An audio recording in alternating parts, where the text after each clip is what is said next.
Hey guys, thanks for tuning in to Motorsport Factory once again. For those of you tuning in for the first time, welcome to my channel. Today we're going to be talking about something I've kind of had on my mind. I have a checklist of podcasts that I really wanted to do, but today I wanted to talk about parting cars versus flipping cars, and the pros and cons for either one, be it what are the pros and cons to flipping cars and what are the pros and cons to parting cars.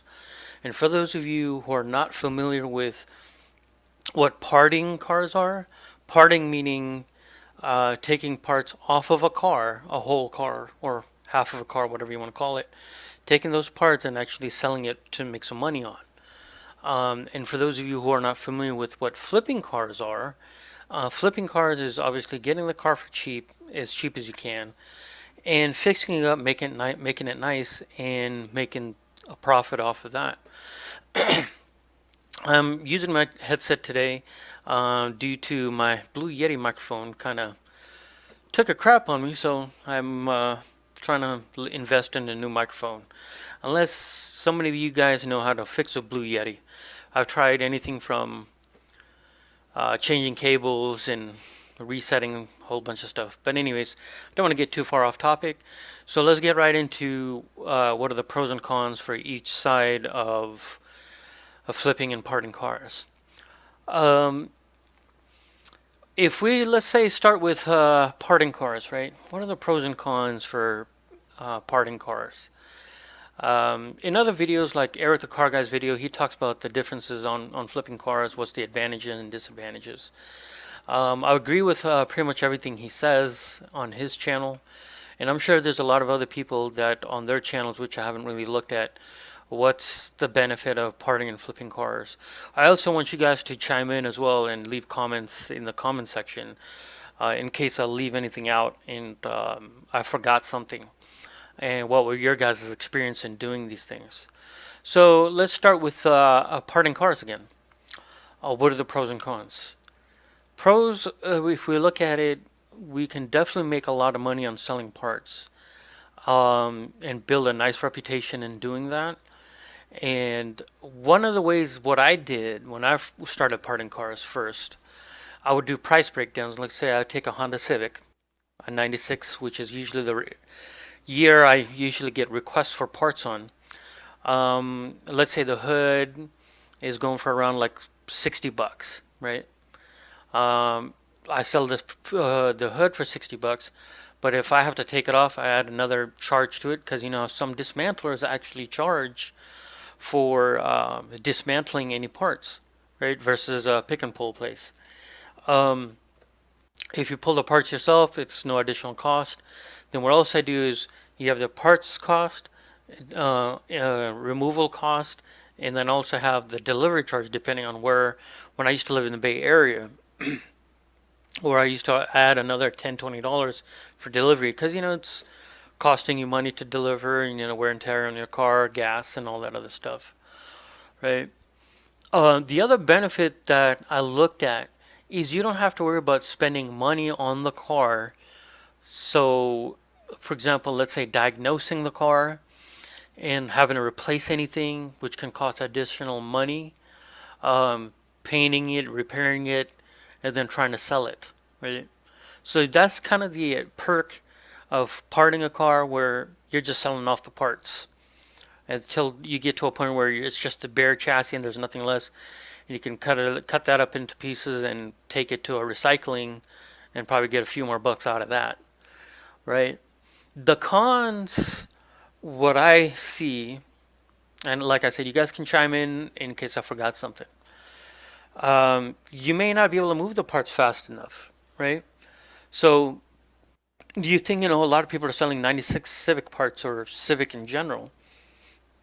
And, you're thinking in your mind, hey, I'm going to start selling this stuff too. But somebody's already beat you to the punch and they already have their reputation built up, right?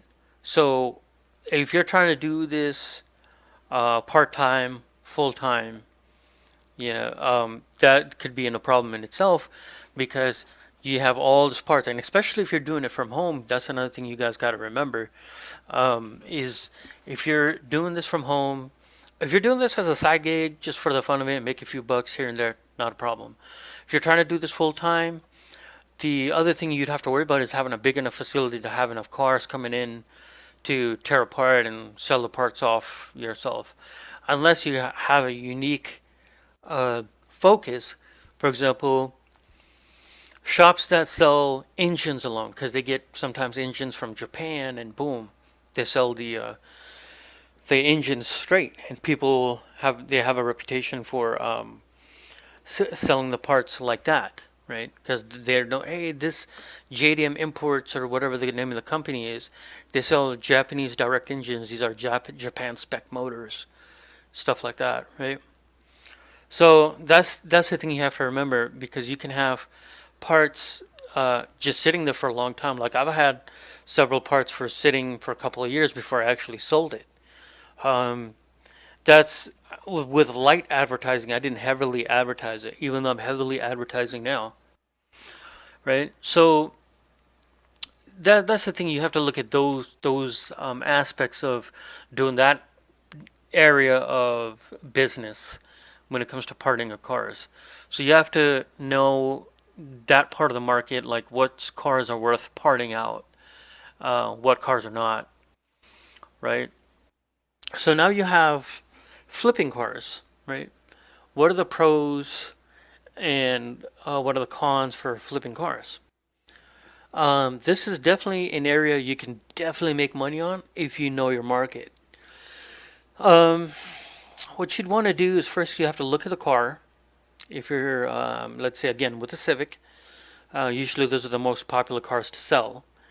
Um, you have to look at it, be it getting it at a lean sale, or some guys just selling it for $100. It's a mechanic special, whatever you want to call it. Um, the thing you look at is getting the car. Let's say you got it for $100. Cool, that's nice. Then you get to work on it. When you inspect the car, there's only so much you can visually inspect before you take it home. You can't tear the entire thing apart and then try to see what all the problems it has versus what are the things you can sell off of it and replace and whatnot. Um, Things you have to look at that can increase the car's values: doing a paint job on it, replacing tires, detailing the engine, giving it a tune-up, and detailing the interior, and then sell it and make an easy $34,000 profit on it, 2,000 if that. The cons you have to look at is um, you can only break even sometimes when you're selling the car, or you may lose money on it. That's the other aspect you have to look to very little profit. Why I say this is because when you first buy the car, you have to look over it, and there's only so much you can look before you buy. There will be stuff like hidden expenses. For example, trying to think of something here. First, you might think you just need to replace a starter, replace a battery, or an alternator. Think you only spend maybe $300-400. But then once you're test driving it and or you have to go smog and it's not passing smog, then you're coming back, you're adjusting valves, you're replacing catalytic converters, O2 sensors, all sorts of stuff, right? Then next thing you spent more money than you either paid for or the car is worth, right? So now you're like really stuck. It's like, okay, I just want to get rid of this headache, right? You fixed up whatever you can, got it to run temporarily, or you got it fixed right finally after a whole week of working on the car. But you have to look at not just the replacement on the parts. You have to look at the amount of money you actually spent overall, not just on parts, but with supplies and parts and labor and whatever you want to call it. Um, and like I said, your labor. What do you normally charge per hour, right? So the thing is, you have to look at the downside of flipping cars. But like I said, if you are doing things right, you can luck out and make a serious profit on flipping cars and even parting cars. So, and if you're wondering here, which is better to do? Um, way, like I said, each one has its pros and cons. So you have to really sit down and think, what should I do first? Should I part cars? Maybe parting cars should be the way for you to go. For those of you who are trying to learn cars, maybe that's the way to go. How to take things apart first and put it back together, and or how to take the motor out, how to take the motor and transmission out. What's the quickest way, easiest way to do, and coming up with different ways and techniques on removing things. That way, it'd be a good practice if you're just trying to practice, right?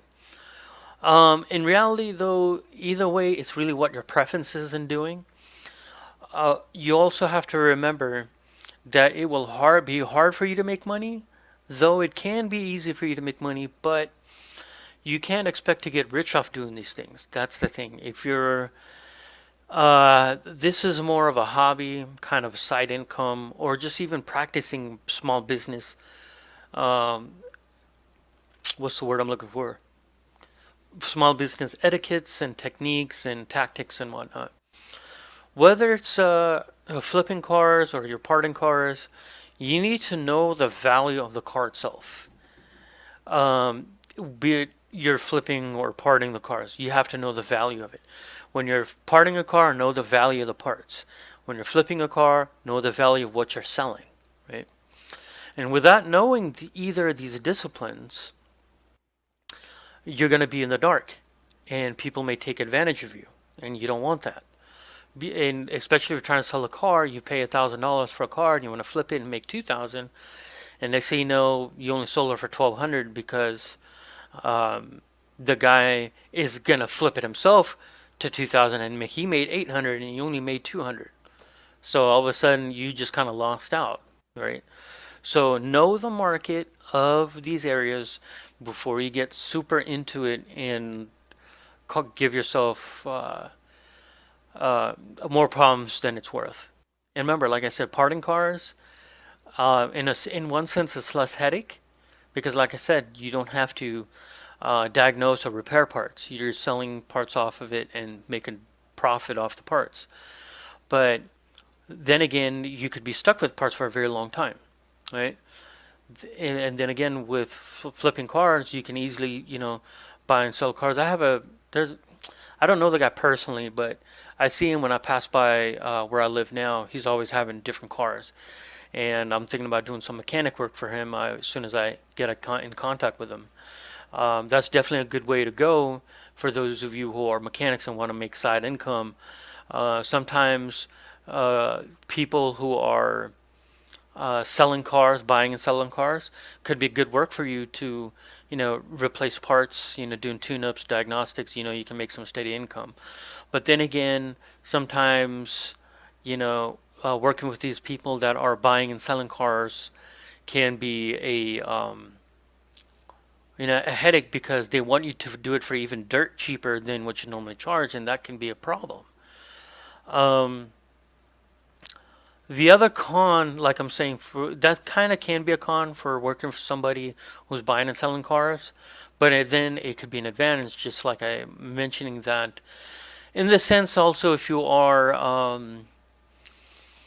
partnering up with somebody, be it one person or more, you can seriously lose more money off of that because um, the partners can complain and again take advantage of you. You're doing 90%, 99% of the work, but they're taking 100% of the cash. Where do you make money, right?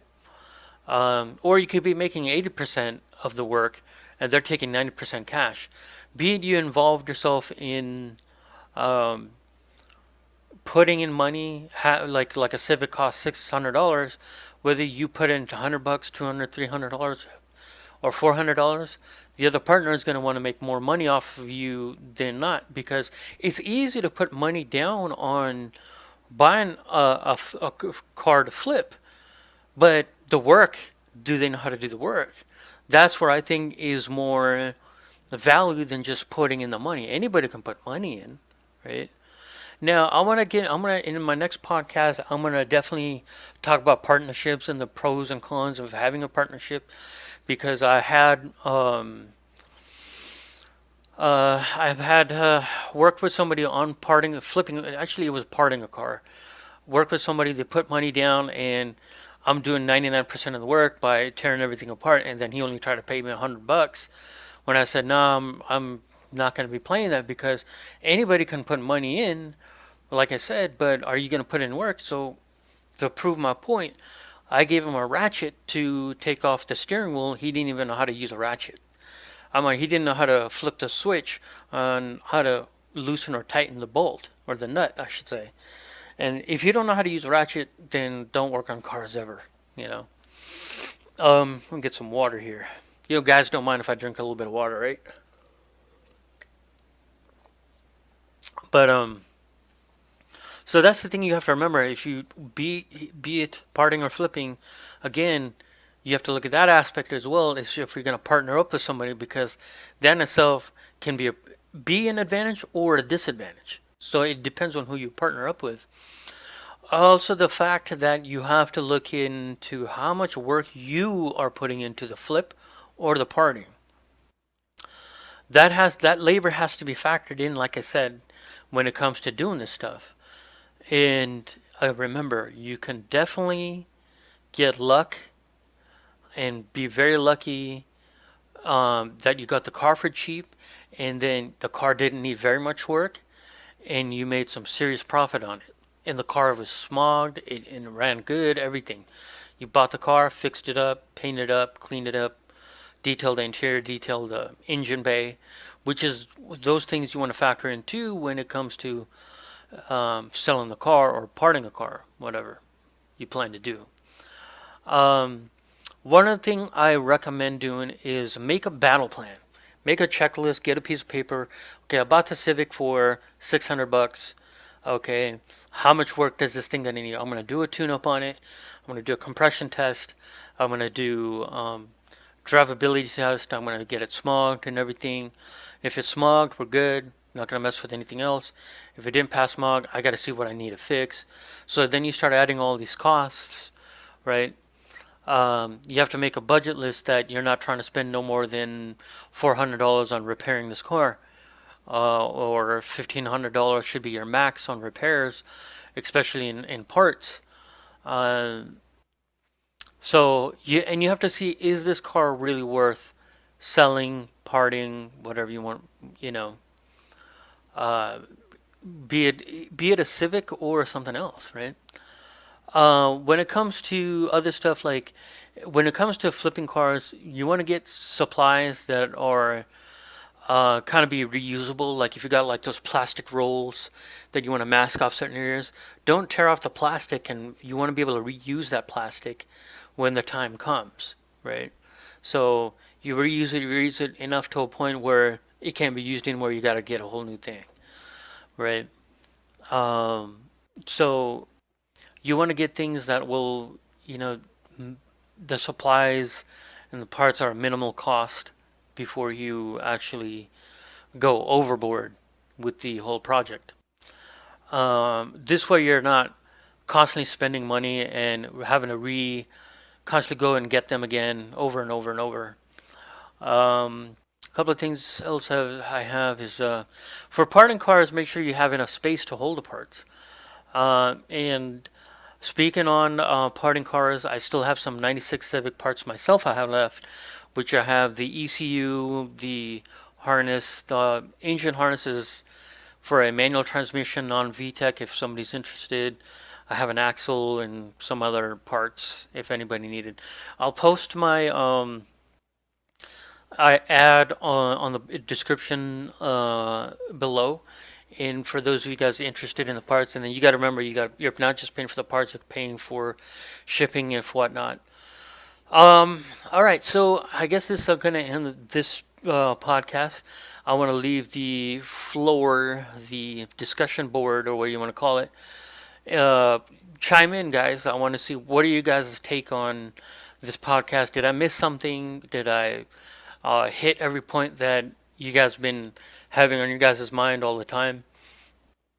If there's something, again, if there's something I missed, chime in, talk about your experiences, be it you did it solo or with a partner, your pros and cons with partnering up with somebody. What was that all about? Like I said, I'm gonna make another podcast on partnership, and I'll get more in detail of the partnership I did with this guy when I parted a car with him. This was around 2014 when I did that with him. And was it worth it? To give a long story, a short story, no, it wasn't. Um, but like I said, get more in detail on why I don't want to really partner up with anybody ever again. And but that doesn't mean we can't luck out and find the right partner in making things happen and things go on and so forth with it. But anyways, guys, I do appreciate you guys taking the time to listen to my podcast. Um, Again, chime in. Let me know what you guys think, what kind of experiences you had, or where you guys plan to get into it. And this video helped you guys out a lot. I'd appreciate it. We are one more thing before I do. I wanna currently I'm at 247 subs. We are 3 subs away, as I see right now. Um, 3 subs away to do another giveaway. Again, the next giveaway I'm going to do again is another. I'm going to do another $25 on top of. I'm going to do a mug this time instead of a glass. So I may even throw in a shirt too this time. So be on the lookout when I do that next podcast.